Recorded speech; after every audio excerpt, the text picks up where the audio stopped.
Nunca imaginé que a mis 68 años volvería a sangrar por amor. Pero aquella noche, mientras la sangre caía desde mi labio hasta el suelo frío de la cocina, supe que algo dentro de mí había muerto. Me llamo Camila Campos, y si hoy te cuento mi historia, es porque necesito que alguien escuche lo que yo callé durante toda una vida. Fui esposa de Héctor, un hombre que durante décadas fingió ser el pilar de nuestra familia. Era respetado, trabajador y para muchos, un ejemplo de marido.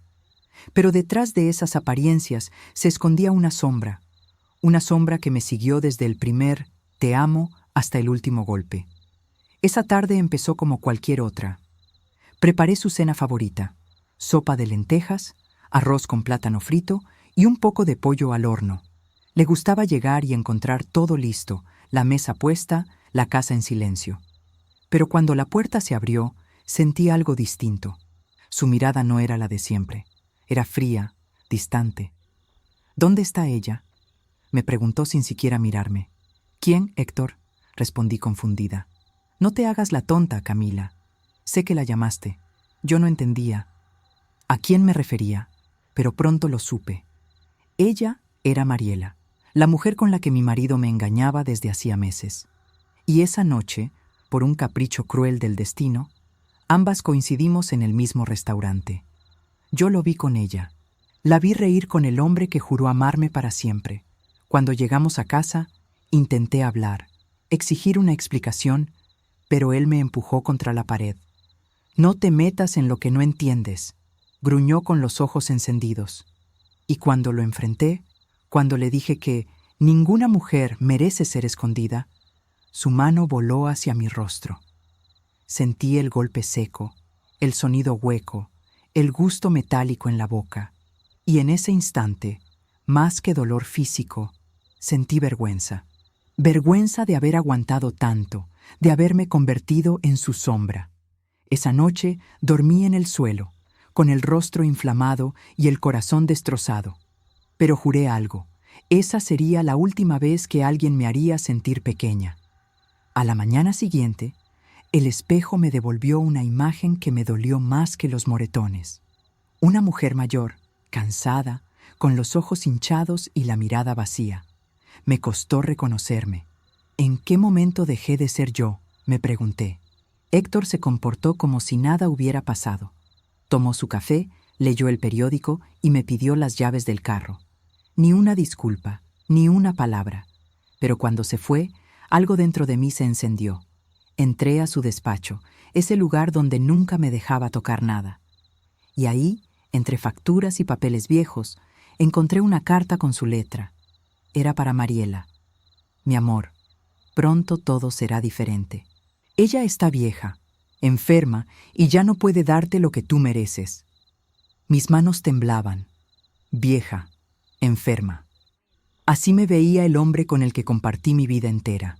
En ese momento, ya no sentí tristeza.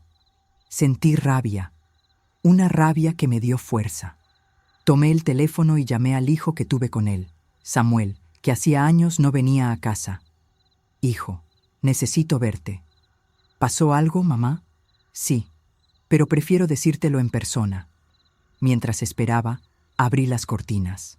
Dejé que entrara la luz del sol y por primera vez en mucho tiempo respiré hondo. No sabía cómo, pero algo me decía que mi historia no iba a terminar siendo la de una mujer golpeada, sino la de una mujer que decidió levantarse. Esa tarde, cuando Samuel llegó y vio mi rostro, se quedó sin palabras. ¿Fue él, mamá? Asentí. No pude decir más. Samuel apretó los puños y vi en sus ojos el mismo fuego que yo sentía. Entonces no estás sola, mamá, no más. Y sin saberlo, ese día comenzó una guerra silenciosa, una guerra entre la apariencia y la verdad. Esa misma noche, mientras Samuel discutía con su padre en la puerta, yo escuchaba desde la cocina. Héctor gritaba que todo era un malentendido, que Mariela solo era una amiga del trabajo. Pero ya no era una niña. Yo conocía ese tono, esa tibieza con la que los hombres esconden sus pecados. «¿Una amiga, papá?», le dijo Samuel con la voz quebrada. Entonces, ¿por qué mamá tiene la cara llena de moretones? Hubo silencio, un silencio que me heló la sangre, y entonces escuché la voz de Héctor, firme, arrogante. Tu madre siempre exagera. Si la toqué, fue porque me provocó. No entiendes cómo es vivir con una mujer que te reprocha todo. Esa frase fue un puñal, porque yo había callado tanto, había tragado tantas lágrimas por no provocarlo. Me levanté, temblando, y salí a la sala. No te atrevas a culparme, le dije, con la voz más firme que pude. Lo que hiciste no tiene perdón. Él me miró con desprecio, pero no respondió. Tomó su chaqueta y se fue dando un portazo. Samuel intentó seguirlo, pero lo detuve. Déjalo, hijo, que se vaya. Mamá, no puedes seguir aquí, me dijo. Vente conmigo, por favor. No, no todavía. Sabía que si me iba en ese momento, lo perdería todo. La casa, los recuerdos, la dignidad. Tenía que hacerlo bien, con cabeza fría. Esa noche no dormí. El reloj marcaba las 3 de la mañana cuando escuché su carro detenerse. Volvió borracho y con perfume ajeno. Entró tambaleando, murmurando el nombre de Mariela. Se sentó en el sillón y empezó a reír, solo, como un loco. Entonces me acerqué. Lo miré, dormido, derrotado, y pensé, un día, Héctor, te vas a arrepentir de cada lágrima que me hiciste derramar. Al amanecer, decidí saber quién era ella de verdad. Fui al mercado donde decían que trabajaba y allí la vi.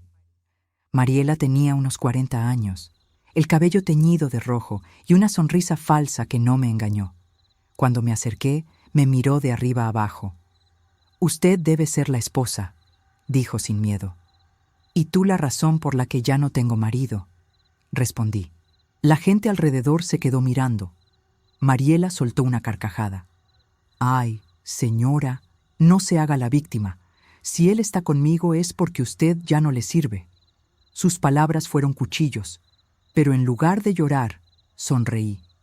Entonces quédate con él, le dije despacio. Pero te advierto, los hombres que golpean a su mujer, tarde o temprano también golpean a su amante. Ella me miró sin responder, y yo me fui, con el corazón hecho polvo, pero con la cabeza en alto. No sabía que esa sería la última vez que vería a Mariela viva. Pasaron 3 días, 3 silencios eternos. Héctor no volvió a casa, y sinceramente no lo esperé. Pero el 4.º día, a las 6 de la mañana, alguien golpeó la puerta con fuerza. Era la policía. ¿Camila Campos?, preguntó un oficial. Sí, ¿qué pasa? Necesitamos que nos acompañe. Su esposo está detenido. Sentí un vértigo. ¿Detenido? ¿Por qué? El agente bajó la mirada. Por homicidio. La mujer con la que estaba apareció muerta anoche. El mundo se me vino abajo. Mis piernas no respondían. Samuel me sostuvo, pero apenas podía respirar. Todo giraba, todo dolía. No, no puede ser, balbuceé. En la comisaría vi a Héctor detrás de un vidrio, ojeroso, despeinado, con los ojos perdidos. Cuando me vio, se acercó y golpeó el cristal. Camila, ayúdame, fue un accidente. Yo lo miré en silencio. Por dentro, una parte de mí aún lo amaba, pero otra, más fuerte, ya no sentía nada. El detective me explicó que Mariela fue encontrada en un motel, con señales de pelea y un golpe fatal en la cabeza. Todo apuntaba a él, y aunque no lo admitió, su silencio lo delataba. Durante el juicio, los abogados de Héctor intentaron pintarlo como un hombre provocado, víctima de sus emociones. Yo testifiqué. Conté lo que viví, los golpes, los insultos, el miedo. El juez escuchó, y por primera vez, alguien me creyó. Cuando la sentencia cayó, Héctor me miró con odio. «Te voy a odiar hasta que me muera», me dijo entre dientes. Y yo le respondí, «Entonces vivirás odiando a la única mujer que alguna vez te amó». Salí del tribunal con el alma partida. No había victoria, no había alivio, solo un vacío inmenso. Mi esposo estaba preso, y la mujer que destruyó mi hogar, muerta. Y aunque todo parecía haber terminado, Algo me decía que esa no era el final de mi historia. Esa noche, mientras miraba por la ventana, pensé en todas las mujeres que, como yo, habían callado. Pensé en las que ya no podían contar su historia, y supe que debía hacer algo más. Esto no puede quedar así, murmuré. No sabía cómo, pero iba a transformar mi dolor en algo más grande, algo que le diera sentido a todo lo que había vivido. Y fue entonces, mientras el reloj marcaba las 11 y la lluvia caía suave sobre el techo, cuando recibí una llamada desconocida. Una voz femenina, temblorosa, me dijo: «Señora Camila, sé lo que le hizo su esposo, pero hay algo que usted no sabe, y lo va a cambiar todo». «¿Quién habla?», pregunté con el corazón acelerado. «No puedo decirle mi nombre», respondió la voz, «pero trabajé con su esposo. Hay cosas que usted debe saber, cosas que podrían ponerla en peligro». Me quedé muda. La mujer hablaba rápido, nerviosa. «Mariela no murió por accidente, señora Camila. Ella quiso terminar la relación, y Héctor no lo soportó. Pero antes de morir, dejó algo, una carta. Y yo sé dónde está». Mi respiración se cortó. «¿Dónde?», pregunté casi sin voz. «En un sobre amarillo, escondido en su despacho, detrás del cuadro del lago. Léala y entenderá». Antes de que pudiera decir más, la llamada se cortó. Corrí al despacho. El reloj marcaba casi la medianoche, y la casa estaba sumida en un silencio sepulcral. Encendí una vela. No quería luz eléctrica, no sé por qué, y retiré el cuadro. Allí, pegado a la pared, estaba un sobre amarillento con el nombre de Mariela escrito a mano. Lo abrí con manos temblorosas. Dentro, una hoja doblada en 4, con tinta corrida por lágrimas.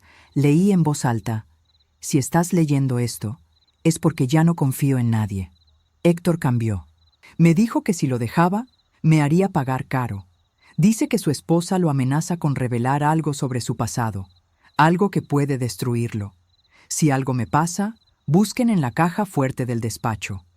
Ahí está la verdad. Mi cuerpo se heló. ¿Algo que puede destruirlo? ¿Qué secreto podía guardar un hombre que ya me había quitado todo? Busqué la caja fuerte.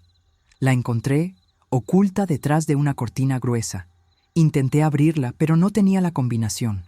Sin embargo, recordé algo. Héctor usaba siempre las fechas importantes. Probé nuestro aniversario, 12/03/79. La puerta se abrió con un clic seco. Dentro había una carpeta con documentos antiguos, fotos y un sobre blanco marcado con una palabra que me paralizó: Samuel. Abrí el sobre con miedo, y lo que leí allí me arrancó un grito del alma. El papel estaba amarillento, con sellos de un hospital. Era un certificado de nacimiento. Mi nombre estaba allí, pero no el de Héctor. El padre biológico de Samuel era otro hombre. Un nombre que no había visto en más de 40 años. Carlos Méndez. Sentí el suelo desaparecer bajo mis pies.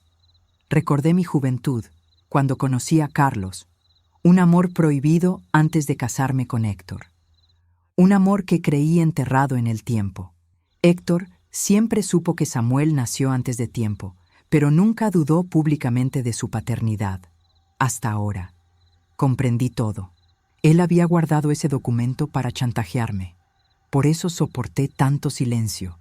Por eso me humilló sin miedo, porque tenía en sus manos la prueba de mi pecado. Y Mariela probablemente lo descubrió. Las lágrimas me corrían sin control. ¿Qué clase de hombre conserva esto por décadas solo para herir?, pensé. Pero entre esos papeles había algo más. Una foto de Mariela con un niño pequeño. Y detrás, una nota. Su nombre es Emiliano. Es de Héctor. Sentí un vacío, una mezcla de rabia y horror. Él había tenido otro hijo, y lo había ocultado mientras destruía mi familia. Todo encajaba. Los gastos inexplicables, las ausencias, el resentimiento. Esa noche, mientras el viento golpeaba las ventanas, entendí que la llamada no fue una advertencia. Fue una invitación, una oportunidad para cerrar el círculo. Tomé los documentos, los guardé en una bolsa y me senté frente a la ventana. El reloj marcaba las 3 de la mañana. Samuel dormía en la habitación de al lado. Lo miré y sentí un amor tan profundo como el miedo que me invadía. Si supiera la verdad, pensé, pero no podía decírsela, no aún. Él creía que su padre era un monstruo, pero nunca imaginaría que su madre también había mentido. Al día siguiente, fui al penal. Cuando Héctor me vio, sonrió con burla. ¿Viniste a verme sufrir? No, vine a verte pudrirte en tu propio silencio. Le dejé la carpeta sobre la mesa. Él la miró y su rostro cambió. Pálido, frío. ¿Dónde encontraste eso? Digamos que Mariela tenía mejores secretos que tú. Sus manos temblaron. Por primera vez, lo vi tener miedo. Y supe que el poder, por fin, estaba de mi lado. Pero no imaginaba que esa victoria traería consigo otra tragedia. Porque esa misma noche, cuando regresé a casa, encontré a Samuel esperándome con el rostro desencajado. «Mamá», me dijo con voz rota, «la policía vino otra vez». «¿Por qué?» «Dicen que encontraron algo nuevo, algo que puede cambiar todo el caso de papá». Y ahí entendí que mi guerra apenas comenzaba. Cuando Samuel me dijo que la policía había vuelto, sentí que el aire se hacía pesado. «¿Qué encontraron, hijo?», pregunté con el alma encogida. «Dicen que había huellas nuevas en el motel y no son de papá». El silencio fue tan denso que hasta el reloj pareció detenerse. «¿Cómo que no son de él?», susurré.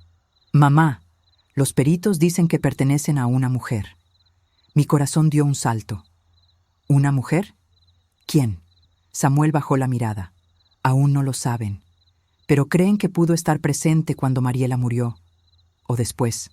Las palabras se clavaron en mi pecho como espinas. De repente, la voz de la mujer misteriosa por teléfono volvió a mi mente. Hay cosas que podrían ponerla en peligro. ¿Y si todo eso estaba conectado? ¿Y si alguien quería hacerme cargar con la culpa? Esa noche no pude dormir. Di vueltas en la cama, mirando el techo, imaginando cada posibilidad. Pero el amanecer me encontró con una certeza. Tenía que volver al motel. Fui sola, con una bufanda que me cubría el rostro. El recepcionista me miró con curiosidad. ¿Usted es periodista? No, solo quiero ver la habitación donde murió esa mujer. El hombre dudó, pero al final accedió. La habitación estaba intacta. Un olor agrio, mezcla de humedad y perfume barato, flotaba en el aire. Las paredes tenían marcas, el espejo estaba roto. Me acerqué al buró y allí vi algo brillante bajo el polvo, un pendiente dorado con forma de media luna. Lo tomé entre los dedos y mi corazón se detuvo. Era mío. Uno de los pendientes que perdí semanas antes, el día que Héctor me empujó en casa. ¿Cómo había llegado hasta allí? Me temblaban las manos. Me miré en el espejo roto y no reconocí a la mujer que me devolvía la mirada. ¿Podría ser posible? ¿Podría yo haber estado allí? Recordé vagamente una noche, el olor del alcohol, el llanto, la confusión. Había bloqueado algo, algo grande. Salí de esa habitación con una sensación insoportable. Quizás el monstruo no era solo él. Durante días evité pensar en eso, pero las imágenes venían en oleadas, el motel, la voz de Mariela gritando, mis propias lágrimas. Fui al médico. No podía más.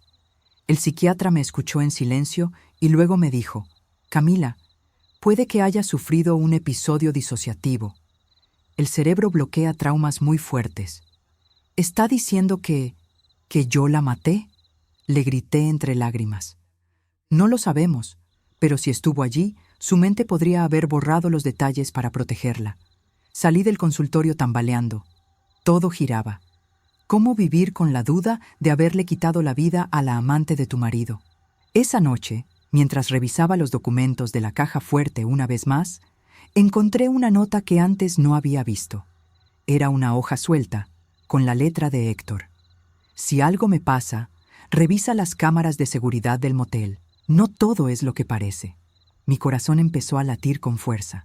Fui a la comisaría al día siguiente y pedí hablar con el detective del caso.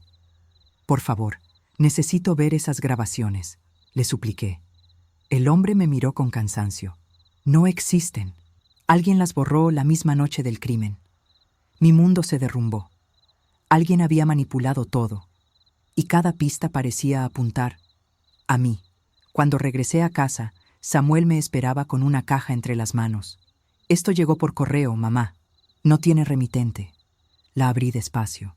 Dentro había un USB y una nota que decía: si quieres saber quién mató a Mariela, mira esto. Pero prepárate, no volverás a dormir tranquila.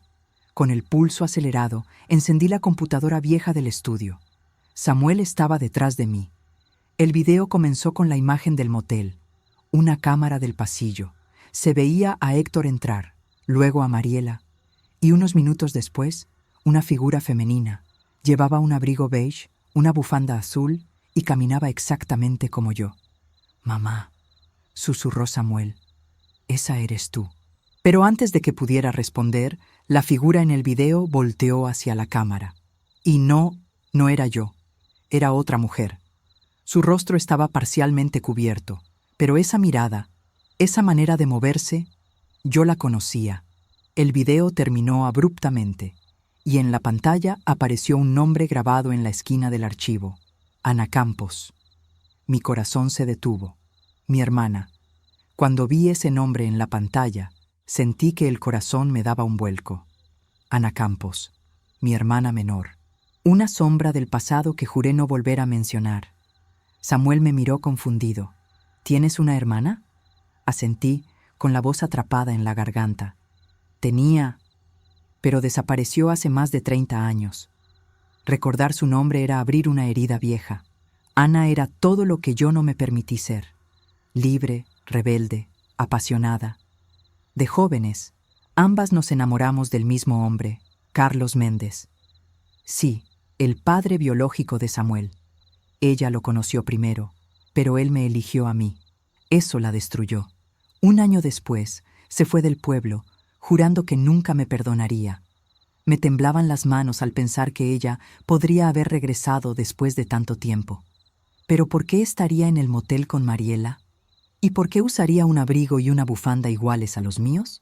Revisé el video una y otra vez. La forma en que caminaba, el modo en que miraba hacia la cámara, la manera en que giraba la cabeza.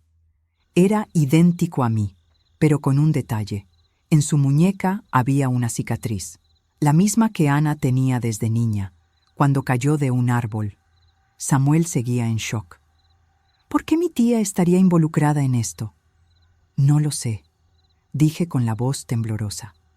Pero si está viva, alguien ha estado mintiendo durante mucho tiempo. Esa noche busqué entre mis cosas viejas. Encontré una caja con cartas antiguas, y entre ellas una escrita con letra apresurada. No busques a Carlos, no busques a mí. Algún día entenderás lo que tuve que hacer. Firmada, Ana. Mis ojos se llenaron de lágrimas. Esa carta tenía fecha del mismo año en que Héctor y yo nos casamos, y entonces una idea aterradora cruzó mi mente. ¿Y si Ana nunca me perdonó, y ahora había vuelto para vengarse? Me quedé despierta hasta el amanecer, con el corazón latiendo como si fuera a explotar. Sabía que tenía que encontrarla, aunque eso significara abrir la puerta a todos los fantasmas del pasado. A la mañana siguiente fui a la policía con el video. El detective lo vio con atención y me dijo: «Esto cambia todo, señora Campos. Vamos a investigar la identidad de esta mujer». Pasaron 2 días eternos.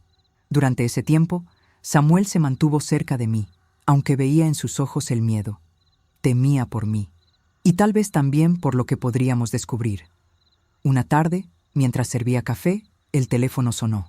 «Señora Campos, habla el detective Rojas. ¿Encontraron algo?» «Sí. Tenemos registro de una mujer llamada Ana Campos. Vive en una casa rural a las afueras de San Miguel». Sentí un escalofrío. «¿Está viva?» «Sí. Y parece que ha estado esperando su visita». No esperé más. Tomé mi abrigo beige y subí al auto. El camino era largo y polvoriento, como si me condujera directo al pasado. Cuando llegué, la encontré afuera, regando un pequeño jardín de rosas marchitas. Cuando levantó la mirada, Supe que era ella. El tiempo había dejado huellas en su rostro, pero sus ojos, esos ojos eran los mismos. «Hola, Camila», dijo con una calma inquietante. «Tardaste en venir. No pude hablar». Nos quedamos mirándonos, dos mujeres con el mismo rostro de familia, separadas por el silencio de toda una vida. Vi el video. «Ana», dije al fin, «¿qué hacías en ese motel?» Ella sonrió con tristeza, tratando de salvarte. Sus palabras me confundieron. ¿Salvarme? ¿De qué? De Héctor, de su mentira, de su odio. Entramos a la casa. Todo olía a incienso y a memoria. Sobre la mesa había recortes de periódico, fotos mías, de Samuel, incluso de Mariela. Era como un altar macabro. «Te observé durante años, Camila», dijo ella. «Sabía lo que él te hacía, pero no podía intervenir, hasta que supe lo de Mariela. Entonces tú, ¿la mataste?» «No, yo llegué después. Ella ya estaba muerta». Su voz era firme, pero sus manos temblaban. Cuando llegué, Héctor huía. Intenté ayudarla, pero ya era tarde. Tomé algo que estaba junto a su cuerpo, algo que él había dejado atrás. Se acercó a un cajón y lo abrió. De allí sacó un sobre blanco. Dentro, un documento con el sello de un banco. «¿Sabes qué es esto?», preguntó. Negué con la cabeza. «El testamento de Héctor. Cambió todo antes de ser arrestado y no te dejó nada». Sentí que el aire se me escapaba. «¿Qué estás diciendo?» «Todo. La casa, el dinero, incluso las escrituras. Ahora están a nombre de su hijo con Mariela. Emiliano, el mundo se me vino encima. El mismo hombre que me destruyó había dejado todo a su hijo ilegítimo, y ni siquiera muerto dejaría de humillarme. Pero no todo está perdido», dijo Ana con una sonrisa extraña. «Si haces exactamente lo que te voy a pedir, podrás recuperarlo todo». «¿Qué quieres decir?», pregunté. «Quiero que confíes en mí, como antes. Solo así podremos vengarnos de verdad». La miré a los ojos y supe que estaba cruzando una línea de la que no habría retorno. Ana me miró como quien ofrece veneno envuelto en papel bonito. «Escucha», dijo. «No vine a hacerte daño. Vine a equilibrar la balanza. Héctor nos hizo esto a las dos. A ti te robó la paz. A mí me robó la vida cuando me fui, porque me dejó sin nada». Había algo en su voz que me removía hasta los huesos. Ni rencor ciego ni piedad. Una frialdad metódica que había aprendido a sobrevivir. «¿Qué quieres de mí?», pregunté, temiendo la respuesta. «Quiero que seas mi compañera en esto», contestó con solemnidad. «Vamos a recuperar lo que nos quitaron, y si hay que destrozarlo para hacerlo, lo haremos». Lo que propuso no fue simple reparación. Fue un plan calculado para mover papeles, exponer mentiras y usar la ira pública contra Héctor y quien fuese necesario. Ana había pasado años observando, recopilando pruebas, anotando fechas, nombres y cuentas. Tenía todo un expediente. «Podemos devolverle la casa a quien realmente la merece», dijo. «Podemos forzar una investigación sobre Emiliano y la herencia, demostrar que hubo fraude, que los papeles fueron falsificados». Él creía que nos tenía controladas. No contaba con que su propia sangre lo traicionaría. Por un segundo pensé en la justicia. Pensé en el peso de todo lo sufrido, las noches de miedo, los golpes, las humillaciones públicas. ¿Sería justo tomar el camino de Ana? ¿Era la venganza la única forma de sanar? «No quiero destruir a nadie sin pruebas», susurré. «No quiero convertirme en lo que él fue». Ana se acercó, apoyó la mano en mi hombro y con voz de niña herida me dijo: «Camila, ya vivimos con un monstruo.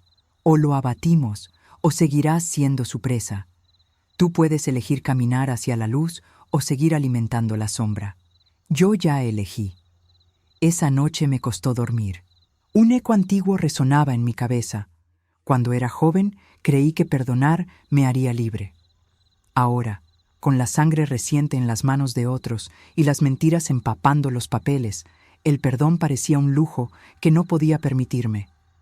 Al día siguiente, Ana me entregó una lista de pasos, abogados, testigos falsos que podían ser confrontados. cuentas en paraísos fiscales donde Héctor había ocultado fondos. Todo olía a riesgo legal y moral. «No me pidas que haga esto sola», le dije. «Si vamos a caminar por esta senda, quiero que al menos sea para que la verdad salga a la luz, no para hacer espectáculo». Ella sonrió con esa mueca que no prometía redención. «La verdad es un arma, Camila, y esta vez la usaremos». Antes de salir, Ana sacó de su bolso una foto vieja. Era de Héctor con un hombre de mirada dura, ambos sonriendo en la oficina de una constructora. En el reverso había un número de cuenta y la palabra Costa. «Mañana viajaremos», murmuró. «Y debes prometerme algo». «¿Qué?», pregunté, incapaz de ver qué más me podrían pedir. «Que cuando llegue el momento, no flaquees, porque si flaqueas, yo misma te cortaré el camino». Prometí, pero no estaba segura de a qué. Mientras Ana doblaba la foto, sonó el timbre. Samuel abrió y un mensajero dejó un sobre, sin remitente. Lo abrí con manos que temblaban. Dentro había una sola hoja con una frase escrita en mayúsculas: «No te metas con lo que no entiendes». Mi piel se erizó. ¿Amenaza o consejo? Samuel me miró con miedo. «Mamá, ¿qué vamos a hacer?». Antes de que pudiera responder, la puerta principal se cerró sola con un golpe seco. Y en el pasillo, a través de la ventana, vi un auto oscuro alejarse a toda prisa. La visita al pueblo costero fue rápida y precisa. Ana parecía conocer cada atajo, cada caserío, como si hubiera pasado años planeando ese viaje. Yo iba con el corazón dividido entre la esperanza de justicia y el miedo a convertirme en alguien que ya no reconocería. «Si lo hacemos, será por nosotros», dijo Ana mientras subíamos al auto. «No por odio barato, sino para que otras mujeres no sean manipuladas así». Llegamos a una oficina bancaria pequeña en un edificio sin brillo. Ana habló sin rodeos con el gerente, desplegando documentos que parecían escritos por un perfeccionista del rencor. Contratos firmados con fechas falsificadas, transferencias a nombre de empresas fachadas, recibos que encajaban con el sello de Héctor. El hombre, con la piel pálida, tragó saliva. «Si esto es cierto, tendré que informar a la sede central», dijo. «Pero necesitaríamos pruebas irrefutables». Esa misma tarde, Ana me llevó a un notario que conocía. Preparó una estrategia para impugnar escrituras y demostrar coartadas falsas. Todo estaba armado, pero había un punto débil. Emiliano, el hijo de Héctor y Mariela, tenía apenas 17 años y un tutor legal que protegía sus intereses. Forzarlo implicaría exponer a un menor en calidad de herencia disputada, algo que podría volverse contra nosotras. «No queremos hundir a un chico», protesté. «Él también es víctima». Ana me miró con dureza. «Entonces usaremos la verdad para lo que debe servir. Desnudar a quien usó a su propia sangre para pagar deudas. Si eso salva a Emiliano de futuras cadenas, lo haré. Pero primero debemos tener algo que lo destruya. La prueba de que Emiliano no es hijo legítimo o que los documentos que lo favorecen son falsos». Salimos de la oficina con la sensación de haber dado el primer paso de una escalera que no tenía final visible. Ana estaba satisfecha. Yo estaba cansada pero decidida. Sin embargo, mientras regresábamos, mi teléfono sonó. Era el detective Rojas. «Señora Camila, tenemos novedades. Hoy por la mañana hallaron el bolso de Mariela en un vertedero a las afueras de la ciudad, y había dentro una libreta con anotaciones. Algunas de esas anotaciones mencionan su nombre». Mis manos se enfriaron. «¿Mi nombre?», pregunté sin querer que me temblara la voz. «Sí, y también hay referencias a transferencias y a una cita que fue cancelada. Queremos que venga a declarar de nuevo». Colgué con la sensación de que el mundo conspiraba para empujarme hacia una decisión definitiva. Había señales por todas partes. Una amenaza que había llegado a la puerta, la presencia de Ana con su plan exigente, la policía encontrando pruebas que me vinculaban. No sabía si las piezas se estaban uniendo para limpiar mi nombre o para hundirme más profundo en la fosa. Lo único cierto era que, si seguía adelante, ya no habría marcha atrás. Esa noche me acosté con la libreta de Mariela en la mente y una pregunta que me perforaba el pecho. ¿Quién había escrito mi nombre en esas páginas y por qué? Antes de que pudiera dormirme, un ruido en el jardín me despertó. Pasos, el crujir de hojas secas. Alguien estaba allí afuera, observando desde la oscuridad. Me acerqué a la ventana y, a través de la penumbra, distinguí a una figura apoyada en la balaustrada del porche. Levantó la mano en un gesto que conocía bien. El mismo con que mi madre solía decir adiós cuando yo era niña. Era una mano que no reconocía del todo, pero que me heló la sangre. Y una voz, apenas un susurro que llegó desde la noche, dijo mi nombre. Camila. El corazón me latió con fuerza. ¿Quién había venido a buscarme bajo la noche? ¿Amiga o enemigo? La respuesta estaba tan cerca como la ventana y tan lejos como mi vida anterior. Me quedé paralizada frente a la ventana, con la respiración contenida. Esa voz la había escuchado miles de veces en sueños. ¿Ana? Susurré, pero la figura no respondió. Solo se quedó allí, inmóvil, observándome. Tomé valor y salí al porche. La noche estaba húmeda, densa, como si el aire mismo advirtiera peligro. ¿Quién está ahí?, pregunté, tratando de sonar firme. Nada, solo el viento. Hasta que una sombra se movió entre los árboles. Corrí hacia ella, pero tropecé. Al levantarme, ya no había nadie. En el suelo, algo brillaba bajo la luna, una medalla antigua. La reconocí. Era la medalla de mi madre, la misma que desapareció el día del entierro de mi padre. ¿Qué hace esto aquí?, pensé, con el corazón latiendo fuerte. La tomé y sentí el frío del metal atravesarme los dedos. Cuando volví a la casa, Ana estaba en la sala, esperándome, como si nada hubiera pasado. ¿Saliste?, preguntó con voz tranquila. Había alguien afuera. Ah, ¿sí?, sonrió. Quizás fueron tus fantasmas, Camila. Siempre fuiste buena para ver lo que otros no. Su tono me puso los nervios de punta. Mira, dije, mostrando la medalla. ¿Reconoces esto? Ana la tomó, la observó con calma y dijo algo que me heló la sangre. Claro, mamá me la dio antes de morir. Me quedé muda. Eso no puede ser, susurré. Mamá murió en mis brazos y esa medalla estaba conmigo. Ana sonrió apenas. Entonces alguien miente, querida hermana. Hubo un silencio que pesaba toneladas. La miré a los ojos y por un instante vi algo que no era enojo ni tristeza. Era odio antiguo, contenido, maduro. ¿Qué estás haciendo, Ana?, le pregunté. ¿Por qué viniste realmente? Ella se levantó despacio. Porque todo lo que tienes, Camila, me pertenecía a mí. El amor de mamá, el de Carlos, incluso el de Héctor. ¿Héctor? ¿Qué tiene que ver él contigo? Más de lo que crees. Y antes de que pudiera responder, me susurró al oído. Él me buscó antes que a ti. Tú fuiste el reemplazo. Mi alma se quebró en 1000 pedazos. El hombre que me golpeó, que me destruyó, había sido primero el amante de mi hermana. Y ella nunca lo olvidó. Me quedé sin aire. No, eso no puede ser verdad.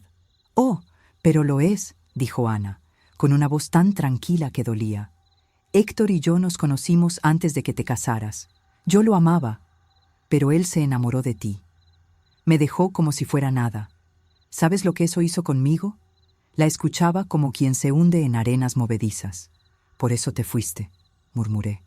Por eso y más, porque mamá te protegía, te defendía, te daba todo. Yo siempre fui la rebelde, la descarriada. Tú eras la perfecta. Y ahora, mírate, golpeada, traicionada, sola. Ana, no digas eso.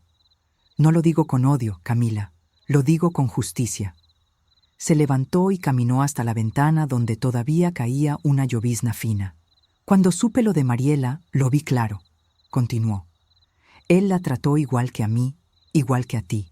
La usó y la destruyó. Y cuando quiso dejarlo, la mató. Entonces, ¿por qué te culpan a ti? Porque yo llegué demasiado tarde y porque alguien tenía que pagar. De pronto me miró con lágrimas contenidas. Yo lo amaba, Camila, a pesar de todo. Por eso lo seguí hasta el motel. Pero cuando llegué, ella ya estaba muerta, y él huía. ¿Y qué hiciste? Tomé su medalla, la que le regalaste, y me juré que no iba a morir sin que tú supieras la verdad. No supe si abrazarla o abofetearla. Tantos años de silencio, de dolor, de culpas confundidas. Y ahora la verdad caía como una piedra sobre mi pecho. Entonces todo esto, todo lo que planeas, dije, con un hilo de voz. Sí, me interrumpió. Es mi manera de cerrar el círculo. Él nos robó la vida a las dos. Ahora tú y yo se la quitaremos a su legado. La palabra legado me hirió. ¿Te refieres a Emiliano? Es solo un niño. Ana apretó los labios. El hijo de tu verdugo, Camila. No seas ingenua. La miré horrorizada. No pienso lastimar a un inocente.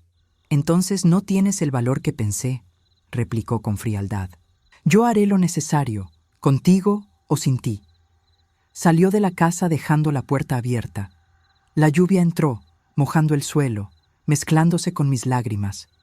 Por primera vez en años sentí miedo de mi propia sangre. Mi hermana había regresado, no para salvarme, sino para terminar lo que empezó décadas atrás. Y mientras cerraba la puerta, algo en mi interior me gritó que si no la detenía pronto, esa mujer sería capaz de cualquier cosa. Ana no perdió tiempo. Al día siguiente comenzó a mover piezas como quien dirige una orquesta que no teme al ruido. Me despertó temprano con un café humeante y un plan en la mesa, escrito a mano en líneas precisas. Hoy vamos a obtener la llave del banco donde figuran las cuentas, dijo sin rodeos. Si conseguimos eso, podremos demostrar que Héctor lavó dinero a nombre de empresas fantasmas y que la herencia a favor de Emiliano fue un truco. Mi pecho latía fuerte. Por un lado, entendía la urgencia.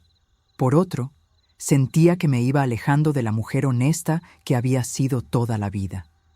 Aún así, la idea de ver al hombre que me golpeó despojado de su poder me daba un calor difícil de describir. ¿Y si todo esto nos salpica?, pregunté. ¿Y si terminamos en la prensa? Señaladas, juzgadas. Ana me miró con esa calma que ya no parecía humana. Nos arriesgamos si seguimos calladas. Las mujeres que sufren no pueden pedir permiso para salvarse. Fuimos al banco en la tarde, cuando las sombras alargaban la ciudad. Ana tenía una historia y un rostro para cada mentira. Yo solo fingía. Ella habló con el gerente, deslizó nombres, fechas, y mostró documentos que parecían preparados por un perfecto falsificador. En la oscuridad del coche, esperé con el corazón desbocado mientras Ana volvía, y cuando apareció, no tenía solo papeles. Traía consigo un sobre sellado que contenía una fotocopia de transferencias a empresas en la costa que coincidían con los recibos que había visto en la casa. Era la prueba que necesitábamos. Esa misma noche, Ana quiso actuar de inmediato. Propuso publicar todo en una cuenta anónima, filtrar las pruebas a un periodista que no tuviera miedo, forzar una investigación pública. Si lo hacemos ahora, nadie podrá cubrirlo, insistió. Y si Emiliano se queda sin herencia, quizá pueda construir su vida sin las cadenas de su padre. Pero cuando me desperté a medianoche, había algo en mi interior que no me dejaba. Pensé en Samuel, en su rostro cuando vio a su padre detenido. Pensé en Emiliano, un muchacho que quizá no tuviera culpa. No quería sustituir una violencia por otra. Quise hablar, detener a Ana, pero la casa estaba silenciosa. Me levanté y en la mesa encontré un sobre abierto con una sola foto dentro. Héctor sonriendo junto a un hombre desconocido. Y en la esquina, una fecha. La mano que sostuvo esa foto dejó un rastro de huellas que reconocí instantáneamente. Eran las suyas. Alguien olía a peligro cercano. Salí al jardín y vi el auto oscuro de la semana pasada estacionado a la vuelta. Una figura se movía tras la sombra del portal. Mi estómago se encogió. Ana, ¿qué hiciste?, susurré hacia la oscuridad. No hubo respuesta. Solo el sonido de unos pasos que se alejaban muy deprisa. En el filo de la noche, comprendí que el plan ya no era solo contra Héctor. Alguien más estaba tirando de los hilos. y la mano que sostenía el sobre que podría salvarnos o hundirnos no era necesariamente la de mi hermana. Y entonces el timbre sonó una vez, breve, urgente. Abrí la puerta y me encontré con el detective Rojas, el rostro cansado y la mirada de quien ha visto demasiadas mentiras. Tenía en la mano una carpeta con sellos oficiales. «Señora Camila», dijo sin preámbulos, «hemos encontrado más pruebas. Hay pagos desde la cuenta de Héctor a una clínica en la que aparece un nombre que usted conoce bien. Y hay fotografías nuevas. Mi mente hizo un salto hacia atrás. La medalla, la libreta, Ana en el motel, las transferencias a la costa. Todo formaba un mapa que trazaba la traición de Héctor y, posiblemente, algo peor. ¿Qué clase de nombre?», pregunté con la voz rota. Rojas me tendió la foto. Era una mujer con el rostro ensangrentado, una enfermera sosteniendo una ficha donde se leía un nombre que me dejó fría: Camila Campos. «Nos preocupa que alguien esté intentando incriminarla», continuó. «Y hay movilizaciones bancarias que indican que alguien intentó forzar la liquidación de ciertos activos antes de que el juez dictara medidas cautelares. En mi interior algo se partió. La posibilidad de quedar sin nada se encontraba ahora con la de ser acusada de crímenes que no cometí. Miré a mi alrededor, la casa que me vio criar a mi hijo, la mesa donde le enseñé a leer, los álbumes con fotos que olían a hogar. Todo pendía de un hilo, y en ese hilo la mano de Ana estaba presente, pero no la única».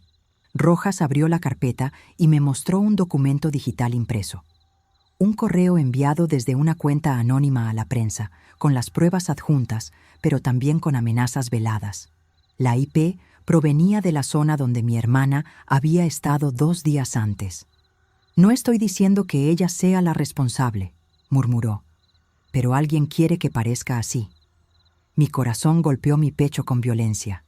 Pensé en todas las veces que había mirado a Ana como a una salvadora, y en cómo la esperanza puede transformarse en veneno cuando se la alimenta con ira. Samuel llamó en ese instante. Su voz temblaba. «Mamá, hay gente en la puerta. Dicen que vienen por las escrituras». Tenía que decidir. Podía seguir a Ana hasta el final y arriesgarme a perder la poca tranquilidad que me quedaba. O podía detenerla, buscar la verdad por otro camino, revelar a quien realmente movía los hilos. Elegir significaba renunciar a la venganza fácil. Significaba enfrentar no solo a Héctor, sino también a la sombra de mi propia familia. Tomé aire y hice algo que no había hecho en años. Agarré el sobre con las fotocopias de las transferencias y lo llevé al detective. «No publicaré esto como Ana quiere», dije con voz firme. «Si mi nombre aparece en esa libreta, lo demostramos con otra verdad. La clínica, las fechas, la cadena de custodias. No seré el títere de nadie». Rojas me miró con respeto y preocupación. «Entonces, señora Camila, si no lo publica, tendremos que protegerla. Pero hay alguien en la ciudad que no quiere que esa protección exista». Mientras salíamos, vi a través del ventanal a Ana entrando en su coche, el rostro contraído en una mueca que yo no supe leer. En su mano sostenía un sobre idéntico al que yo le había entregado al detective. La puerta principal de mi casa tembló por un golpe seco. Samuel gritó desde el pasillo: «¡Mamá! ¡Llamaron otra vez!». Y en el contestador, una voz desconocida dejó un mensaje: «Sabes lo que hiciste. Lo pagas cuando estés sola». En el umbral de mi salón, con la carpeta del detective en las manos, supe que mi próxima decisión no sería solo legal. Sería sobre quién me quedaría a mi lado cuando todo cayera en pedazos. Cerré los ojos y pensé en la promesa que me hice la noche del primer golpe. Esta sería la última vez que alguien me haría sentir pequeña. Pero ahora la pregunta ardía con más fuerza. ¿Estaba dispuesta a volver a ser pequeña para salvar a los que amaba? ¿O volvería a romperlo todo para no parecer débil nunca más? En el silencio que siguió, escuché un motor que se acercaba acelerado, y supe que el tiempo para elegir se estaba agotando. El motor que escuché se detuvo frente a la casa como un latido violento que no se atreve a morir. Abrí la puerta del todo, con la carpeta del detective todavía apretada contra el pecho, y vi a 2 hombres con gabardinas oscuras. Uno era un periodista que había aparecido semanas antes en la cobertura del caso. El otro, un hombre joven con el rostro cubierto por la sombra de la gorra. No eran policías. Sus ojos eran rápidos, medidores de intenciones. «Señora Camila», dijo el periodista sin rodeos, «tenemos información que puede interesarle. Mi instinto me dijo que cerrara la puerta, que no confiara. Pero la curiosidad y el cansancio hicieron que mi cuerpo obedeciera otra voz. La voz que me había salvado tantas veces de la inercia. Los invité a entrar. Samuel se ocultó detrás del sofá, la tensión escrita en su cara como una factura pendiente. El joven sin nombre dejó una carpeta sobre la mesa. Dentro había fotocopias, recortes y una hoja impresa con una dirección. «Seguimos la pista del auto que dejó ese sobre anónimo», explicó. «Fue visto en un garaje cerca del puerto. Alguien lo rentó con un documento a nombre de Ana Campos. Sentí que el aire me faltaba. Todo lo que habíamos construido, o lo que Ana había construido para mí, parecía venirse abajo en una sola ficha. ¿Estás segura?», pregunté con voz débil. «Sí, y hay más. Alguien intentó abrir la caja de seguridad del banco anoche. Fallaron porque el guardián la cerró tras una alarma, pero las cámaras muestran a una mujer con guantes. La forma de caminar coincide con la de Ana. Quise negar, justificarlas, inventar excusas, pero mi cuerpo traicionó la mente. Recordé la medalla, la foto, la manera en que mi hermana había sonreído cuando hablaba de venganza. «¿Y qué buscamos ahora?», pregunté, buscando un hilo entre los escombros. El periodista dejó un sobre aparte, con un pendrive dentro. «Hay un video», dijo. «Una grabación de anoche en la que alguien entra en su estudio y busca entre sus papeles. No es Ana, es otra persona. Alguien que no quiere que la verdad salga a la luz». Mi pulso se aceleró de nuevo. ¿Otra persona? ¿Un tercero que tira de la madeja? Inserté el pendrive en la vieja laptop. La pantalla devolvió una imagen granulada. Una figura encapuchada entrando en la casa de un notario, abriendo un cajón con guantes, buscando un sobre. La cámara aumentó y mostró un detalle que me heló. La medalla de mi madre brilló por un segundo en manos del intruso. «¿Cómo?», murmuré. «Esa medalla estaba en mi porche. ¿La trajeron aquí?». El joven levantó la vista. «Alguien la dejó ahí para que usted la encontrara, señora Camila». Fue un mensaje. De pronto, un fuerte golpe sacudió la puerta delantera. Los tres en la sala nos quedamos inmóviles, golpes repetidos, urgentes. Una voz de mujer se oyó a través de la madera, temblorosa. «Camila, ábreme, por favor». Mi corazón se lanzó. Por un instante pensé que era Ana regresando con un plan peor. Por otro, deseé secretamente que fuera una vecina, una mujer cualquiera, una salvación mundana. Me acerqué y al mirar por la mirilla vi una figura empapada por la lluvia. Una chica joven, el rostro marcado por la angustia, con los ojos como dos lunas rotas. En su mano aprisionaba algo. Un paquete envuelto en papel craft. «Dios mío», susurré. «¿Quién eres?». Antes de que pudiera responder, la chica llamó de nuevo, con desesperación. «Soy Emiliano. Mamá me pidió que viniera». La puerta se abrió, y cuando vi su cara, supe que la noche aún guardaba giros peores que los que había imaginado. Emiliano entró como un huracán de juventud maltratada. Tenía algodón en la ceja y una pequeña marca en la mejilla. Sus ojos traían la inocencia rota de alguien que había crecido entre secretos. Samuel retrocedió. Yo me aferré a la mesa. «Mamá», balbuceó, mirando primero a Samuel y luego a mí. No sé cómo terminé en esto. Colocó el paquete Kraft sobre la mesa. Lo abrí con manos torpes. Dentro había una libreta con la tapa gastada y una foto antigua. Héctor, joven, con la misma sonrisa que me había traicionado durante décadas, y a su lado una firma que reconocí con el frío del metal, el sello de la clínica. «Encontré esto en el desván de la casa donde me quedo», dijo Emiliano. «Creí que era de mi mamá, pero hay cosas que dicen que no soy lo que pensé». Su voz se rompió. Había en sus ojos la mezcla de confianza rota y de necesidad de creer en alguien. Miré a la libreta, notas sobre pagos, fechas, nombres, una mención repetida, operación, cambio. Y entre las páginas, un recorte de prensa con la foto de mi propia madre, de cuando trabajó en la clínica muchos años atrás.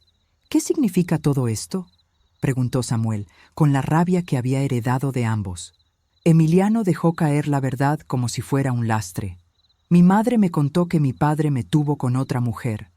Pero anoche encontré papeles que dicen que algunos niños fueron sometidos a procedimientos de identidad en esa clínica.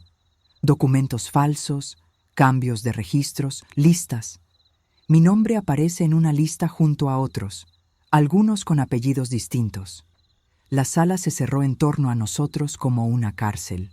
La posibilidad de que Emiliano no fuera solo una víctima, sino también parte de una trama que Héctor usó para manipular legados, reventaba en mi pecho como una llamarada.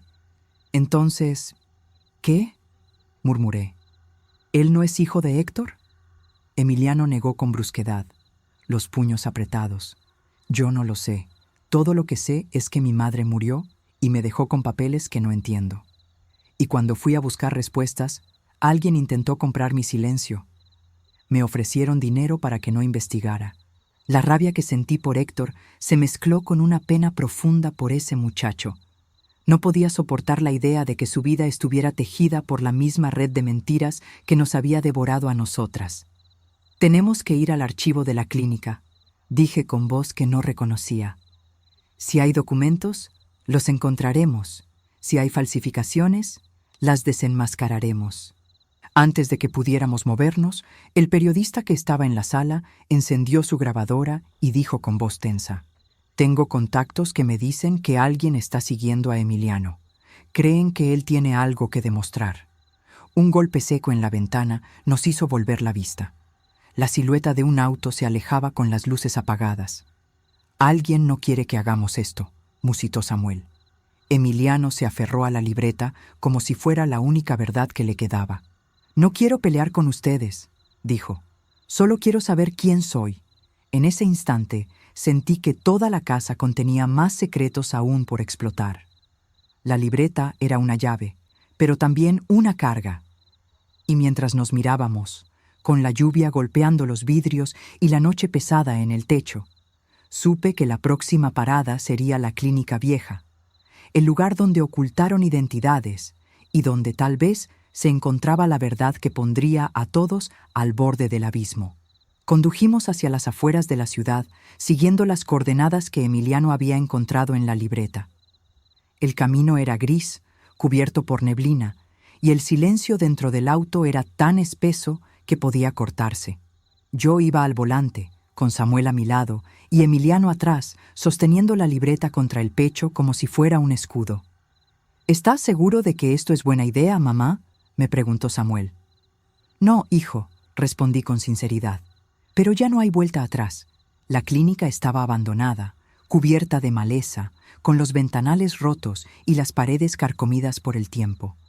Un letrero oxidado apenas dejaba leer el nombre: Instituto Médico del Valle. El lugar olía a humedad, pero también a recuerdos que se niegan a morir. Empujamos la puerta principal y el chirrido metálico resonó como un grito.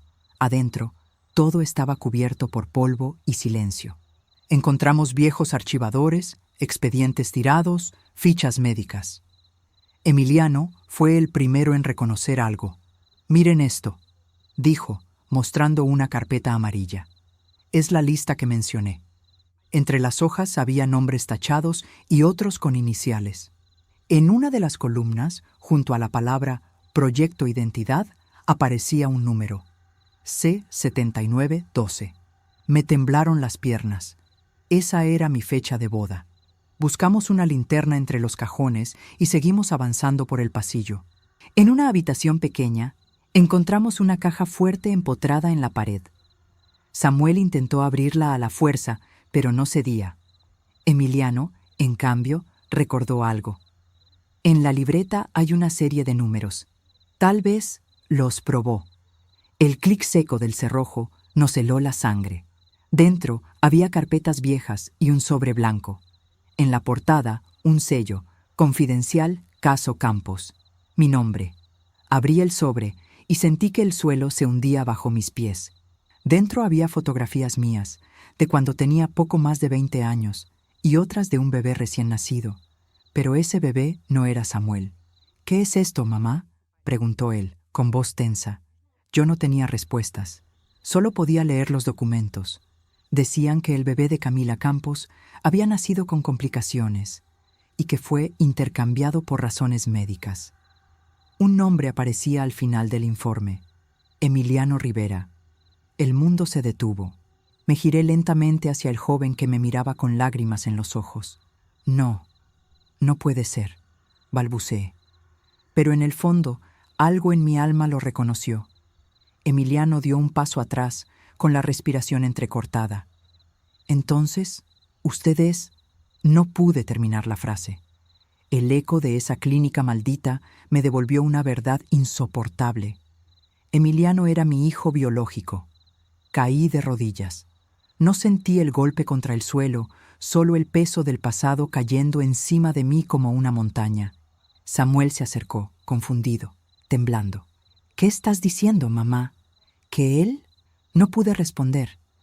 Emiliano seguía mirando el expediente, buscando en mis ojos una confirmación que me rompía el corazón. «Toda mi vida», dijo con voz quebrada, «pensé que mi madre me había salvado de un error, pero en realidad me robó a usted». Las paredes parecían cerrarse, y por primera vez entendí el verdadero alcance de la crueldad de Héctor. Él había estado detrás de todo. El intercambio, la mentira, el silencio. Lo hizo para castigarme por mi pasado, para manipular a ambas familias, para crear su propio infierno personal. Recordé su frase aquella noche del golpe: «No entiendes cómo es vivir con una mujer que te reprocha todo». Ahora entendía. No hablaba solo de reproches. Hablaba de secretos, de un pecado que yo nunca cometí, pero que él había inventado para destruirme. Samuel se alejó, sin poder mirarme. «Entonces yo...», preguntó con la voz hecha cenizas. «Tú eres mi hijo del alma», le dije con lágrimas.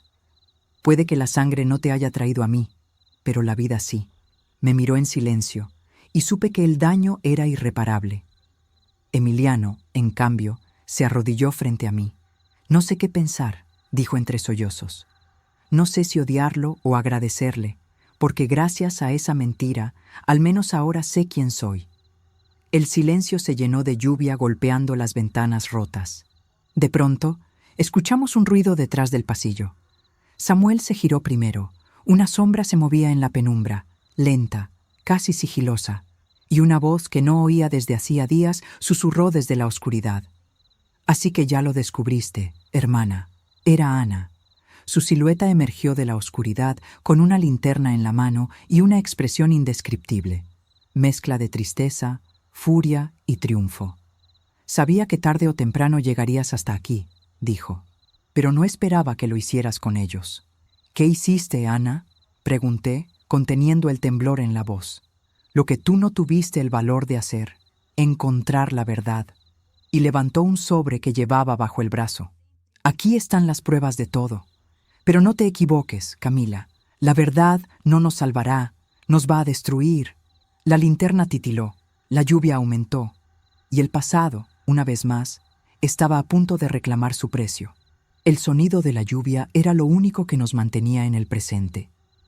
Ana se acercó con pasos lentos, su sombra recortada por la linterna y su voz cargada de una calma que dolía más que los gritos.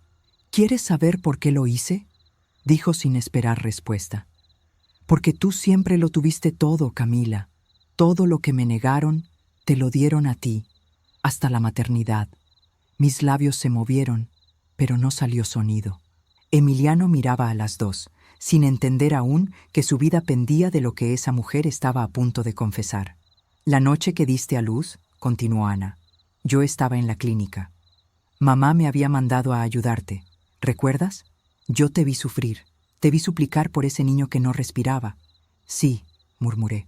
«Recuerdo, pero los doctores dijeron que había sobrevivido». Ana asintió. Sobrevivió, sí, pero los médicos sabían que el bebé necesitaba tratamiento costoso. Héctor apareció esa noche, con su sonrisa de víbora, ofreciendo arreglarlo todo. Dijo que pagaría la operación, pero con una condición. ¿Qué condición?, pregunté, aunque temía saberlo. Que el niño se criara lejos de ti, que nunca supieras dónde estaba. Sentí que el mundo giraba. ¿Y tú? ¿Tú lo permitiste? Ana bajó la mirada. No solo lo permití, lo ejecuté. Yo llevé al bebé en brazos hasta el coche donde estaba Mariela. Ella era enfermera. Lo cuidó, lo crió como suyo. Las lágrimas se mezclaban con la lluvia. Samuel golpeó la pared con el puño. Por eso lo sabía todo. Por eso Héctor siempre te tuvo miedo. Ana lo miró sin emoción. Miedo no, respeto. Sabía que si hablaba, todo se derrumbaría. Pero cuando lo mataron, decidí que ya no había nada que esconder. Me acerqué a ella, temblando. ¿Y por qué no me dijiste la verdad antes? Ana sonrió, amarga. Porque no te la merecías. Te pasaste la vida mirándome desde arriba. Quería que sintieras el mismo vacío que yo. Su voz quebró y por primera vez la vi frágil, humana, herida. Yo también perdí algo esa noche, Camila, susurró. Perdí a mi hijo. La miré sin entender. ¿Qué? Estaba embarazada. Carlos también era el padre de mi hijo. Pero Héctor lo supo. Mandó a arreglarlo. Y cuando desperté, el bebé ya no estaba. Dijo que había muerto. Pero ahora sé que lo usaron para su maldito experimento de identidades. El horror me paralizó. Esa clínica, ese lugar, había sido un infierno de tráfico de bebés, de manipulación, de vidas robadas. Y Héctor había sido el arquitecto de todo. Ana respiró hondo y extendió el sobre que traía bajo el brazo. Aquí están las pruebas, nombres, cuentas, registros falsos, todo. Pero si las entregamos, nadie saldrá ileso. ¿Qué quieres decir? Que también tú firmaste documentos, Camila. Sin saberlo, pero los firmaste. Figuras como beneficiaria legal en las operaciones. Si esto sale, irás presa conmigo. El silencio fue un cuchillo. Mi hermana me miró a los ojos. ¿Lo ves?, susurró. Al final, somos iguales, dos mujeres atrapadas en la misma jaula. Y en su mirada vi algo que nunca había visto antes: amor, mezclado con culpa. El viento soplaba con fuerza dentro de la clínica, abriendo puertas, moviendo papeles viejos. Emiliano sostenía el expediente de su vida con manos temblorosas, incapaz de procesar todo lo que escuchaba. Samuel, con el rostro endurecido, se acercó a Ana. ¿Y qué piensas hacer con todo esto? ¿Destruir a todos nosotros solo para redimirte? Ana lo observó con ternura casi maternal. No, muchacho. No quiero destruirlos. Quiero limpiar lo que ensuciamos. De pronto, sacó un encendedor de su bolsillo. A veces, el fuego es la única forma de purificar. ¡No!, grité lanzándome hacia ella. ¡Ana, no! Pero el chasquido del encendedor fue más rápido. Una llama pequeña comenzó a lamer los bordes del sobre, y el olor a papel quemado llenó la habitación. Samuel y Emiliano corrieron para apagarlo, pero Ana lo sostuvo con fuerza. «Déjenlo ir», susurró. «Ya nadie necesita más dolor». La miré a los ojos. En ese instante entendí que ella no buscaba venganza, buscaba paz. «Hermana», le dije, tomándola de las manos. «Si destruyes eso, nadie sabrá la verdad. La verdad nos mató, Camila. Que viva el silencio, aunque sea esta vez». La abracé con todas mis fuerzas y por un momento sentí que volvíamos a ser niñas jugando en el patio de mamá antes de que los hombres y el dolor nos separaran. Pero el fuego ya había hecho su trabajo. Los papeles se desintegraban, las letras se convertían en ceniza y con ellas nuestra historia. Emiliano lloraba en silencio. «Entonces, ¿qué soy yo ahora?», preguntó. «Eres mi hijo», dije sin dudar. «Y eso basta». Ana sonrió débilmente. «Quizás ahora sí puedas tener la vida que yo no tuve». El techo crujió. Una parte del cielo raso cedió con el peso del tiempo. El humo nos obligó a salir corriendo al exterior. La lluvia apagó los restos de fuego. Ana se quedó observando cómo se consumía el edificio que había guardado nuestras mentiras. «Se acabó», murmuró. «¿Y ahora qué harás?», le pregunté. Ella me miró con una paz nueva. «Irme, a donde el pasado no me encuentre». Y se alejó bajo la lluvia, caminando sin mirar atrás. Su silueta se perdió entre la niebla. Sentí que algo dentro de mí moría con ella, pero también algo nacía. Emiliano se acercó, empapado, temblando. «¿De verdad puedes perdonarla?». Lo miré a los ojos y la respuesta salió sola. «No lo sé, pero quiero intentarlo». Mientras regresábamos a casa, comprendí que el perdón no siempre es un acto de bondad. A veces es una forma de sobrevivir. Y por primera vez en mucho tiempo, respiré sin miedo. Pero al llegar, vi una carta bajo la puerta. Mi nombre escrito con tinta corrida por la lluvia. La abrí y dentro solo había una frase. «No olvides que el fuego no borra las cenizas». Esa frase me persiguió toda la noche. «No olvides que el fuego no borra las cenizas». Intenté dormir, pero la mente no callaba. Ana había desaparecido. El pasado ardía en ruinas. Y sin embargo, algo en mi interior me decía que aquello no había terminado. Samuel dormía en el sofá, agotado. Emiliano en la habitación de huéspedes, abrazando esa libreta carbonizada que se había negado a soltar. Yo, en cambio, permanecía junto a la ventana, viendo la lluvia insistente. Entonces escuché un golpe en el vidrio, pequeño, apenas perceptible. Me acerqué y vi una piedra envuelta en papel. La abrí temblando. Dentro, una dirección escrita con tinta roja y una nota breve. «Si de verdad quieres cerrar el círculo, ven sola». La dirección pertenecía a una vieja cabaña junto al río, una propiedad que había sido de Héctor antes de casarnos. Sabía lo que significaba, el final, y supe que si no iba, nunca volvería a dormir en paz. Amaneció con un cielo gris, sin promesas. Dejé una carta para Samuel y Emiliano. «Si no regreso, recuerden que los amé más allá de la sangre y del dolor». Conduje hacia la cabaña. El camino estaba embarrado. Los árboles parecían vigilarme. Cuando llegué, el silencio era absoluto. Solo el sonido del río. La puerta estaba entreabierta. Entré. El olor a madera vieja y humedad me devolvió años de recuerdos. Héctor sonriendo en los veranos, prometiendo que esa sería nuestra casa para siempre. ¡Qué ironía! En la mesa del comedor había una vela encendida y, junto a ella, una carpeta seca, intacta. El sobre decía mi nombre. La abrí y dentro encontré un conjunto de fotografías nuevas. Héctor con diferentes mujeres, todas con una fecha en el reverso. Pero en una de ellas, su rostro estaba cortado. En su lugar, alguien había escrito «No murió solo». Mi corazón se aceleró. ¿Quién había escrito eso? ¿Ana? ¿Otra víctima? Entonces escuché pasos detrás de mí. Me giré. Una figura alta, cubierta con un abrigo oscuro, estaba parada en el umbral. «Tardaste», dijo con una voz que reconocí al instante. No era Ana, era Rojas, el detective. Rojas cerró la puerta detrás de él y el ruido del cerrojo sonó como una sentencia. «Pensé que nunca vendrías», dijo, «pero sabía que la curiosidad te traería». «¿Qué significa esto, Rojas?», pregunté. «¿Por qué me citó aquí?». Él se acercó despacio, con una expresión que ya no era profesional. «Porque todo este tiempo te investigué por los motivos equivocados, y quiero que escuches antes de juzgar». Colocó un pequeño grabador sobre la mesa y lo encendió. Una voz femenina comenzó a hablar. Era Ana. Su tono era cansado, resignado. «Si escuchas esto, es porque ya tomé mi decisión. Rojas sabe todo. Él me ayudó. Y tú, Camila, algún día entenderás que lo hice por amor». Mi cuerpo se congeló. «¿Qué está diciendo?», susurré. Rojas suspiró. «Ana vino a mí hace meses. Me contó sobre el intercambio, sobre Héctor, sobre las cuentas.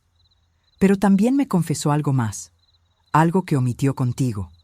Abrió la carpeta y sacó un documento con sellos judiciales. Era un certificado de defunción, de Héctor, fechado un día antes del accidente que supuestamente lo había matado. Él no murió en el incendio, dijo Rojas. Lo encontraron antes, con signos de envenenamiento. La sangre se me heló. ¿Qué está insinuando? Rojas me miró fijo. Ana fue quien lo envenenó. Retrocedí un paso. No. Ella me dijo que llegó tarde, que lo encontró muerto. Te mintió. Dijo que lo hizo para protegerte, porque Héctor iba a delatarte, a culparte del fraude de la clínica. Ella asumió toda la culpa y lo silenció. El mundo se volvió borroso.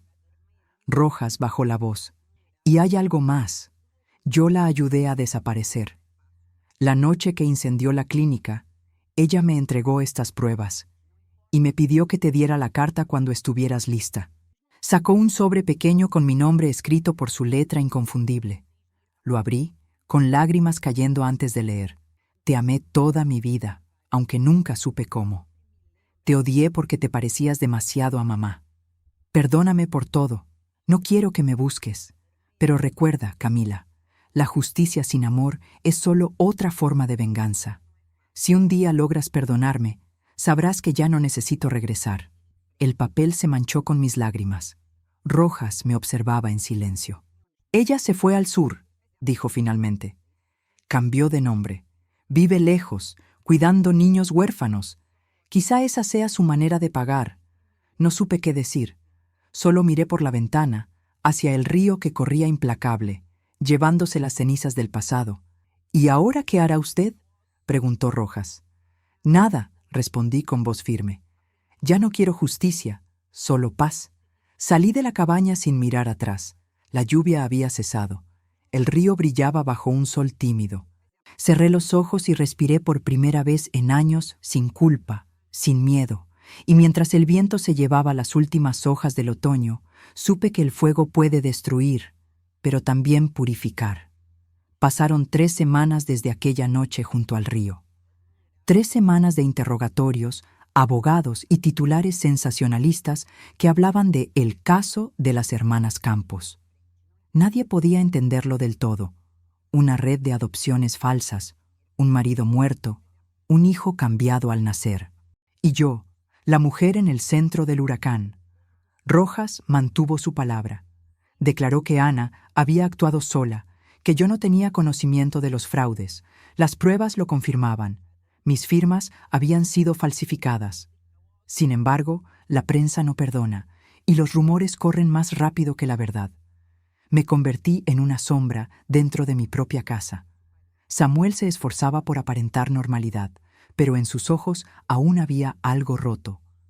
Emiliano, en cambio, venía cada día. Me ayudaba con las plantas, cocinaba conmigo, hablábamos de cosas pequeñas, el clima, la comida, la vida. Era un intento de sanar lo imposible. Una tarde, mientras cortábamos flores en el jardín, Emiliano me dijo con voz baja: «A veces pienso en ella, en Mariela, en todo lo que hizo por mí. Ella también fue víctima», respondí. «Me quitó un hijo. Sí, pero me dio otro sin saberlo». Él me miró con ternura. «Quizá no necesitamos entenderlo, solo vivir con ello». Rojas venía de vez en cuando, dejando informes y noticias. Un día me trajo un sobre sin remitente. Dentro había una foto borrosa, Ana, en un pequeño pueblo del sur, rodeada de niños. Sonreía. En el reverso, una frase escrita con su letra: «Ahora sí encontré mi lugar». Lloré como no lloraba desde la muerte de mamá. Esa sonrisa era distinta, no de venganza ni de culpa, sino de paz. Quizá por primera vez, Ana había logrado lo que yo también buscaba. Los días siguientes fueron lentos, casi serenos. Me dediqué a escribir. Quería dejar por escrito todo lo vivido, no como denuncia, sino como testimonio. Que la verdad no se pierda, me repetía. Pero una mañana, el cartero dejó una carta oficial del juzgado. Se reabría el caso de Héctor. Mi corazón se detuvo. ¿Otra vez? Sí. Nuevas pruebas. Una transferencia más reciente, firmada por una cuenta que pertenecía a alguien vivo. El nombre al final del documento me heló. Samuel Campos. Lo enfrenté esa misma noche. Samuel estaba en el taller, arreglando una lámpara vieja, como hacía cuando no quería hablar. «¿Qué significa esto?», le pregunté, colocando la carta frente a él. No respondió, solo siguió atornillando en silencio. «Samuel», insistí, «¿por qué tu firma aparece en esas transferencias?». Dejó las herramientas. «Porque alguien tenía que pagar, mamá». Me quedé sin aliento. ¿Pagar qué? Las deudas de papá, los abogados, los chantajistas, las cuentas que dejó abiertas. Pensé que si movía el dinero, nadie volvería a tocarte. Su voz temblaba entre rabia y amor. «¿Tú crees que eso soluciona algo?», pregunté, con lágrimas en los ojos. No, pero al menos me daba la sensación de que hacía algo bien. Me senté frente a él. El silencio pesaba más que las palabras. «Samuel, no quiero que cargues con mis pecados». «No son tuyos, mamá», respondió. «Son nuestros. Esta familia lleva demasiado tiempo cargando mentiras ajenas. Alguien tiene que romper el ciclo». Esa noche fui yo quien lo abrazó. Por primera vez en mucho tiempo sentí que el amor, ese que tantas veces confundí con culpa, era lo único real que nos quedaba. Al día siguiente fuimos juntos al juzgado. Samuel declaró todo. Contó que lo había hecho por protegerme. El juez lo escuchó en silencio y al final dictó una resolución. No habría cargos. Las cuentas se congelarían y el caso se archivaría definitivamente. Cuando salimos del edificio, la luz del atardecer bañaba la ciudad. Emiliano nos esperaba en la puerta, con una pequeña planta entre las manos. «Es jazmín», dijo sonriendo. «Para que lo planten juntas. Lo plantamos esa misma tarde, en el jardín, justo donde mamá solía sentarse a coser». El perfume del jazmín llenó el aire, y supe que cada uno de nosotros, Ana, Samuel, Emiliano y yo, habíamos dejado de ser víctimas del pasado. Miré el cielo que empezaba a oscurecer. Las nubes tenían el color del perdón, y pensé en las palabras de Ana. La justicia sin amor es solo otra forma de venganza. Tenía razón. La justicia que encontré no fue en los tribunales, sino en el corazón. Me quedé observando las flores, el viento, la vida que seguía. Y por primera vez en décadas, sentí que podía volver a sonreír sin miedo. Porque aunque el fuego no borre las cenizas, las flores siempre vuelven a crecer sobre ellas. Han pasado 2 años desde aquel último juicio. El tiempo no borra lo vivido, pero lo suaviza, como el río que pule una piedra hasta dejarla lisa. La casa volvió a oler a pan, a jazmín y a vida. Samuel trabaja en un taller de restauración. Emiliano estudia enfermería. A veces, cuando los veo reír juntos, pienso que la sangre no es lo que hace familia. Son las cicatrices compartidas. Yo me dedico a escribir cartas que nunca envío. Cartas para Ana, para mamá, incluso para Héctor. Las guardo en una caja de madera con llave. No para ocultarlas, sino para recordarme que hay verdades que ya no necesitan ser gritadas. Una mañana, mientras tomaba café en el jardín, vi florecer el jazmín por primera vez. El aroma me trajo la voz de Ana como un eco lejano. «La verdad sin amor destruye». Sonreí con lágrimas. «Sí, Ana, tenías razón. Y aunque te odié, también te amé como solo se ama a una hermana, con todas las contradicciones posibles. A veces me pregunto si todavía vive en aquel pueblo del sur». Rojas me dijo que sí, que sigue ayudando en un orfanato. Me gusta imaginarla rodeada de niños, contándoles historias inventadas para que duerman tranquilos. Quizás ahí encontró la redención que tanto buscó. Una tarde de domingo, mientras ordenaba papeles viejos, encontré algo entre las páginas de un libro de mamá, una fotografía doblada. Era de nosotras dos, de niñas, abrazadas frente al río. En el reverso, con la letra torpe de Ana, estaba escrito: «Prometimos no separarnos nunca, tal vez ahora sí lo cumplimos». Me quedé un largo rato mirándola, con el corazón en paz, y entendí que, aunque el cuerpo envejezca, hay amores que sobreviven al tiempo, al dolor y a la muerte. Esa noche, soñé con ella. Estábamos en la vieja clínica, pero ya no era un lugar oscuro. todo estaba lleno de luz. Ana sonreía y me decía: «Ya puedes descansar, Camila. El ciclo se cerró». Desperté con el amanecer pintando el cuarto de dorado, y por primera vez en muchos años, creí que era verdad. El otoño volvió con su aire fresco y su luz dorada. Una mañana, el cartero dejó una carta sin remitente, con mi nombre escrito en caligrafía infantil. La abrí con curiosidad. Dentro, una hoja simple, con crayones de colores, un dibujo de una mujer de cabello blanco rodeada de flores. Abajo, en letras torcidas, ponía: «Gracias por cuidar a mi nueva mamá». No entendí al principio, pero al reverso había una nota más pequeña, escrita con la letra firme de un adulto. «Querida Camila, me llamo Teresa. Soy voluntaria en el hogar donde vive Ana. Ella me pidió que te enviara este dibujo. Dice que los niños te conocen como la tía del jazmín. Cada tarde, cuando florecen las plantas del jardín, ella les cuenta historias sobre una hermana valiente que supo perdonar». Ana ya no puede escribir. Su salud se ha debilitado, pero aún sonríe cuando ve el atardecer. Dice que te siente cerca cada vez que el viento huele a flores. No pude contener el llanto. Fui hasta el jardín, me arrodillé junto al jazmín y cerré los ojos. El viento sopló suave, moviendo las ramas, y juraría que escuché su voz entre las hojas. «Gracias, hermana». En ese momento comprendí que el perdón no era el final, sino el principio. Que la vida me había quitado mucho, sí, pero también me había devuelto lo esencial, la paz. Me quedé allí, con la carta entre las manos, viendo cómo los pétalos blancos caían lentamente sobre la tierra. Eran como pequeños pedazos del cielo descendiendo a bendecir lo que quedaba de mi historia. Respiré hondo y sonreí. La vida, con todas sus heridas, todavía tenía aroma de esperanza. No olvides suscribirte. Tu apoyo da vida a más historias como esta. Su legado enfrenta su último amanecer con serenidad y nos deja un mensaje de vida, perdón y esperanza. Los años siguieron pasando, como hojas llevadas por el viento. Ya no cuento el tiempo por fechas ni estaciones, sino por flores. Cada vez que el jazmín florece, sé que otra vuelta de la vida se ha cumplido. Samuel se casó. Su esposa, Clara, es una mujer buena, de mirada limpia. Han tenido una niña, Ana Sofía. Cuando la sostuve por primera vez en brazos, sentí algo dentro de mí renacer.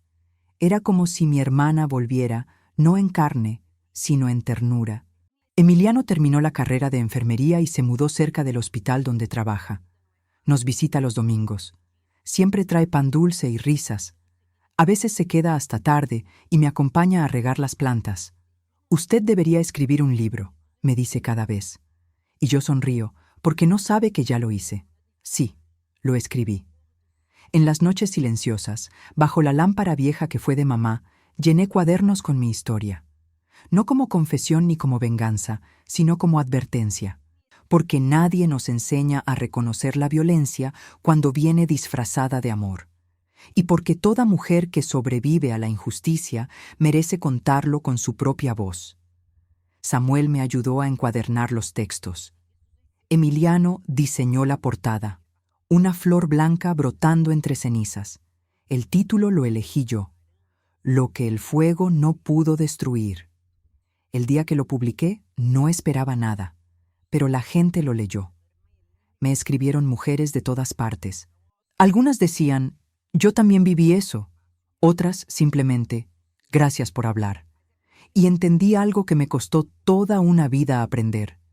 Cuando una mujer se atreve a contar su historia, no solo se salva a ella, salva a las que vendrán después. Esa noche, me senté junto al jazmín florecido y miré el cielo lleno de estrellas. Pensé en Ana, en mamá, en Héctor, en todos los nombres que marcaron mi camino, y susurré al viento: «Gracias por dejarme llegar hasta aquí». La brisa me respondió con un perfume dulce. Era ella, mi hermana, mi otra mitad. Hoy escribo estas palabras desde el mismo jardín donde comenzó todo. El aire está tibio, el cielo claro, y el jazmín vuelve a florecer como si el tiempo no existiera. Mi cabello es blanco, mis manos tiemblan un poco, pero mi corazón está tranquilo. Samuel y Clara llegarán más tarde con la niña. Emiliano prometió traer una silla nueva para que vea el atardecer más cómoda. Mientras tanto, yo preparo té y abro el cuaderno que nunca mostré, el último, el que Ana me dejó en la clínica aquella noche del fuego. En la primera página, escrita con su letra inconfundible, hay una frase: «La vida no nos pide ser perfectas, solo valientes». Y debajo, una sola palabra: «Gracias». Cierro el cuaderno con una sonrisa. Siento que ya no queda nada pendiente, ni rencor, ni culpa, ni miedo. El viento entra por la ventana, moviendo las cortinas como manos invisibles que me acarician. El sol toca las hojas del jazmín, y por un instante, el jardín entero parece encenderse en oro. Cierro los ojos y pienso en todo lo que fui: hija, esposa, madre, hermana, víctima, sobreviviente, y en lo que soy ahora, una mujer en paz. Dejo estas últimas palabras escritas, no para ser recordada, sino para que alguien, en algún lugar, las lea cuando más lo necesite. No importa cuánto te rompan, siempre habrá algo dentro de ti que sigue floreciendo, aunque nadie lo vea. Perdona, pero no olvides. Ama, pero no te pierdas. Vive, aunque duela, porque la vida, incluso en sus ruinas, sigue siendo un milagro. El jazmín se mece con el viento. Las voces de mi familia llegan desde la cocina. El sol empieza a caer detrás de los árboles. Respiro una última vez el perfume del jardín. Y sé, sin miedo, que Ana tenía razón. El fuego no borra las cenizas, pero la luz siempre encuentra la manera de volver.